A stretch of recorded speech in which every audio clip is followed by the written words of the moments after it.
Salut à tous, ravi de vous retrouver sur Direct Course. Le quintet de ce samedi 22 juin se déroulera sur l'hippodrome d'Anguin. Il s'adresse à des trotteurs, il s'agira du prix des Invalides. Une épreuve qui rassemble des sujets bien connus en semblable société. J'ai fait de mon favori le numéro 4, Jackpot Broad. Selon moi, ce cheval d'origine suédoise est en retard de gain.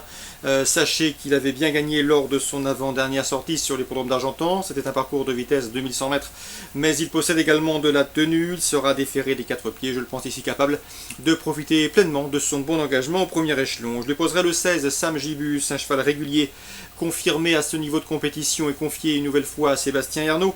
Le numéro 10, c'est Tonight Sam, un cheval qui aime les pistes plates, il va se plaire à Anguin, il sait finir vite, s'il a le bon parcours caché, il doit pouvoir terminer sur le podium. Ensuite le 14, c'est Speedy Horse, un cheval qui était également sous la férule de Sébastien Baud, qui présente lui aussi le 16, Sam Gibus. Je le pense inférieur à Sam Gibus, mais il a les moyens de terminer parmi les 4 premiers.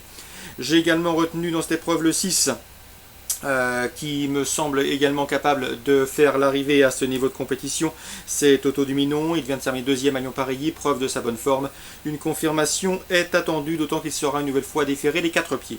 Ensuite, pour les places, je retiendrai le 1, Calypso Face, un cheval qui effectue une rentrée, un cheval scandinave, qui est désormais placé sous l'entraînement des frères Martens. Attention à lui, il pourrait bien s'illustrer d'emblée pour une place. En tout cas, il n'a sûrement pas les gains en rapport avec son potentiel. Et à 6 ans, il peut rapidement se mettre en évidence sur notre sol. Le 15, c'est Nicolo Lavec, qui ne manque pas de référence en pareille société. Sa forme actuelle demeure sujette à caution, mais ce potentiel est intact et il faut s'en méfier. Le 9 également, dans cette épreuve, qui est bien engagée au premier échelon, c'est 3-8, il est en forme. S'il est sage, il peut parfaitement venir brouiller les cartes. Résumé chiffré, 4, 16, 10, 14, 6, As, 15 et 9. La suite du programme à Anguin. Dans la première, j'aime beaucoup le 103 Anita Viette, pouliche estimée par Pascal Gélin. Elle est spéciale, elle a tendance à tirer, mais si elle est bien décidée et pas trop allante durant le parcours, elle peut parfaitement mettre tout le monde d'accord. En tout cas, c'est une pouliche d'avenir.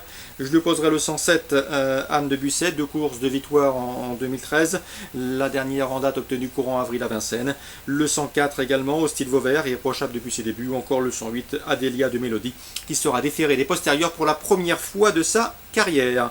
103, 104, 107 et 108. Une heure plus tard, je vous conseille de jouer le 304, Un Charme Fou. Le cheval est en retard de gain, en tout cas il a été préservé. Il est au mieux, il compte 3 victoires en 4 sorties cette année en 2013. À mon avis ici, il s'annonce redoutable pour le succès. Pour les jumelés, je lui poserai le 305, Unique Price. Le cheval déféré des postérieurs, il a de la vitesse, il va se plaire sur ce tracé. Une place est dans ses cordes, tout comme le 301, Ungaro Jet, qui peut se targuer d'avoir déjà marché une 12-2. Il a de la vitesse, il est déféré des 4 pieds, chose qui n'a plus été faite depuis le mois de février, date d'un podium obtenu à Vincennes. Attention à lui, malgré son numéro 1 piège derrière la voiture, il peut faire l'arrivée. 304, 305 et 301. Également un mot sur le prix de New York, le temps fort de cette réunion à Anguin. J'aime beaucoup les 2 protégés de Fabrice Soulois, le 407 Quinoa du Gers qui va se plaire sur ce parcours. Il est au mieux, il est régulier, il est confirmé au plus haut niveau et logiquement il doit lutter pour les premières places. Cela dit, son compagnon d'entraînement, le 408 Rolling Deripré en classe pure, me semble supérieur. Le cheval est sur la montante, il revient progressivement au mieux. Il vient de faire l'arrivée en étant déféré des 4 pieds dans le pré René Balière, marchant une 10-4 ce jour-là.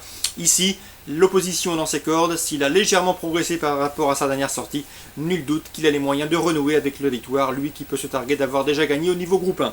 Le 405, Rêve de Belay, on ne le présente plus à ce niveau, il est confirmé, régulier, en forme. Bref, lui aussi a les moyens de compléter le podium. 408, 407 et 405. Avis également aux amateurs de jeux simples, je vous conseille le 809 Very Love Blue, pensionnaire de Jean-Michel Bazir, paré de la casaque de l'écurie Wildenstein. Sachez que ce cheval est en retard de gain, il a été façonné en province, il a été ménagé, préservé, et à mon avis, il trouve ici l'occasion de s'imposer une nouvelle fois. L'opposition semble dans ses cordes, je le juge capable de monter de catégorie avec succès. 809 Very Love Blue, course ciblée à Anguin en ce samedi 22 juin. Première, troisième, quatrième et huitième course. Bon jeu à tous, bon début de week-end et à demain.